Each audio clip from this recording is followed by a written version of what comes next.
So yan, yan mga master, natanggal na ni Master Charles. Sakit yan, madali lang naman yan tanggalin, may clip yan. Hilain mo lang yung clip yan. So natanggal na.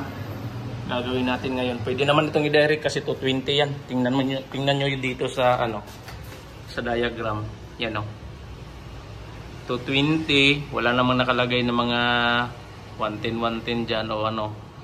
Hindi naman ito kasi din inverter. So pwede yung i-direct to 20. Mayroon din naman yung specification dito sa likod. Tingnan natin. Wala. Yung iba kasi mayroon.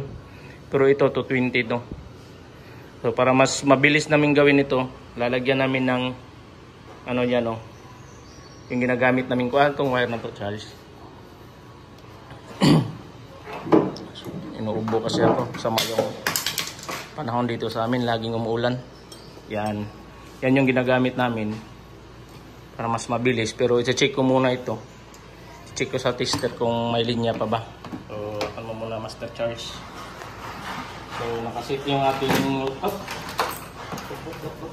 multi-tester sa ohms. Resistance lang yung kunin natin. Nakasit na.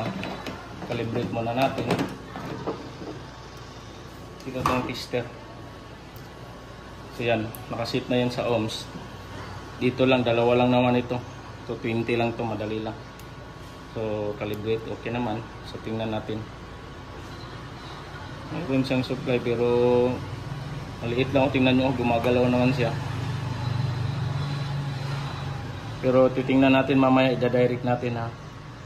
Yan ang mayroon. Diba? Ang gagawin namin, baka malaglag itong tester natin. Asan na yan, guys? Ito lang. Sa nakita ko kasi, yan o. Hindi naman sa stock up. Pero titingnan natin. Baka maluwag to. Mamaya na natin to tanggalin. Pandarin lang muna natin. Kasi kadalasan na nangyayari yan. Ito maluwag na. Yung parang bushing na sa ilalim. So hindi magkasya. Hanapan na namin ng paraan to. Standby lang tayo saglit. Pusa.